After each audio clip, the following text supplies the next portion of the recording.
$10,000 sign-on bonus sounds like a good incentive to start a job, right? What if you were told that after starting you would have to be forced to do mandatory overtime? Long hours with no breaks, possibly having only one day off in a 7-day period. This is what it could be like if you worked at a Nebraska correctional facility. Overcrowded prisons cause contention between staff and other inmates. Continuous mandated staffing may cause injury and burnout. After interviewing a friend who worked in the correctional facility and now a police officer, I have gained knowledge on what it is like working at an overpopulated correctional facility. Being overworked and exhausted makes you not want to work.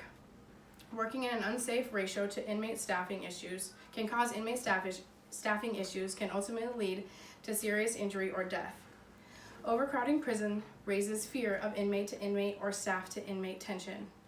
In an April 2019, a news article covering overcrowding prisons published in The Economist Kobernik stated that crime rates have gone down since 2003, but the length of sentences are being made longer and the amount of bed for inmates are not being addressed. The same article states the Nebraska State Penitentiary is one of the most overcrowded NDS facilities.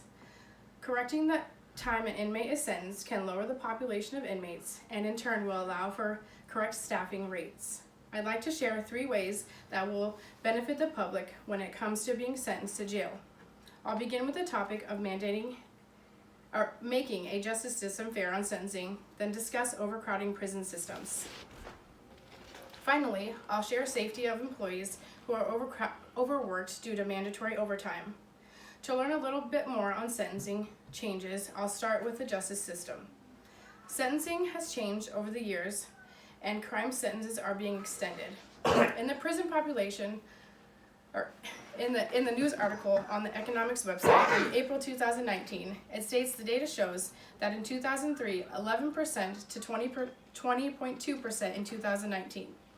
Also stated in the same article, it states that inmates serving time for sex offenses have nearly tripled, while people serving sentences for homicide went from 2% to 10.7%. Given more proof from the same article, we're not the only state that's had this tough on crime mentality. So the sentences become longer, and in an article from June 7, 2017 on the Journal Star website, a 46-year-old Lincoln man arrested and charged with first-degree assault, first-degree sexual assault, and strangulation, all of which are felonies, was sentenced to 8 to 12 years and will be able to parole out in 4 years. And also stated that a 24-year-old Lincoln woman was sentenced to 15 years for federal prison for conspiracy to distribute methamphetamine, which is not a violent crime. More and more people coming into the system and longer periods with the overloaded facilities and no beds to place them, causing the facilities to be overcrowded. With the justice system charging people and keeping them for longer sentences, they are not watching the number of inmates. The same article listed above, it stated that the state penitentiary is one of the 3 most overcrowded NDS facilities. Recent numbers shows it is at 187% capacity. And also in sentencingproject.org in October 14, 2020, crime and conviction of 2016. This is stating for murder, manslaughter,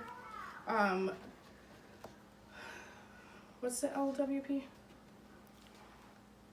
Life with parole. Yeah, life with parole. Murder is at 70%, while for the drug offense it's under 10%. Hold on.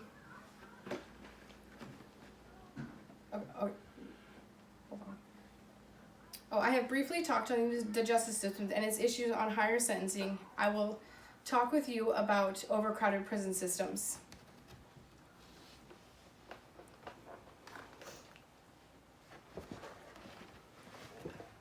And in the journalstar.com, August 21st, 2019, the Nebraska prison capacity in the Lincoln Diagnostic and Evaluation Center in 2017, the capacity was at 294%, while in 2018, it was at 296%.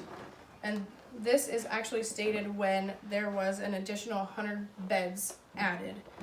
The Nebraska State Penitentiary in 2017 was at 187%, while in 2018 the capacity was at 184%, and the Omaha Community Correction Center in 2017 was at 181%, and in 2018 it was at 191%. Overcrowded prison systems cannot find enough beds to house all inmates, causing staff to be outnumbered. In an article on the economics.com website in 2019, it stated that there was an altercation between inmates where a life was lost. Overcrowded prison systems cause for less access to work and other projects to keep them busy and out of trouble. In the article stated above, it stated overcrowded prisons mandate for bills to be passed to allow for inmates to be released once they meet their parole dates. The same article states 7 out of 10 Nebraska state prisons where inmates from the prison took control of a section in the maximum security, and 2 inmates were killed. Among the prison riot, overcrowded prison systems cause for less access to work and will cause for mandated release for, Now that I have covered the topic on overcrowded prisons, I will explain the result of what overcrowded prisons data and staff. Okay, overcrowded prison system. I think I already talked, that's what I talked about already. Burnout staff is a major concern for prison systems. Even though with the prison system offering a $10,000 sign-on bonus, it will not hold true in retaining staff as new hires because the conditions are so drastic. The turnaround for staff is critical. In an article on the WISCnews.com website in 2019, it stated that Senator Anna Wishart introduced a bill that would not only allow employees to work a 7-day work week without a 1 day off in between. In the same article, the senator stated in the bill it will allow for only 12 hours of overtime in that pay period. Staff injury can also occur. Being overworked causes you to be tired, allowing for error, costing you your life, your fellow employee's life, or another inmate. Staff become overwhelmed with the job duties and all the mandatory overtime and end up leaving. When the staff are overworked, they are at risk for making errors. In fear of doing so, they quit. And here on the Omaha World Herald.com website in February of 2017, this shows from 2013 to 2016 the amount of staff injuries. Staff injuries with serious injuries did go up in 2016. Without serious injury, it went up to 224 in 2016. Someone must be running the facility, so who? Other employees are expected to stay because there is no one else. In the same article listed above, Governor Pete Ricketts proposed pay rates to retain staff. However, the new staff hiring on will in turn be overworked and will leave the facility. Others will leave like the others, and no matter the pay. I have briefly provided you with current issues on our society today, involving the justice system, on the increased sentencing of inmates causing overpopulated prisons, followed by staff burnout. I have briefly explained the increased sentencing a fault in the system, making the prisons become overcrowded. I have explained the toll it takes on the employees, causing burnout. Therefore, a change in the judicial system must happen to correct these said issues before dangerous inmates are released on parole and causing fear for the public. Now you have to pan the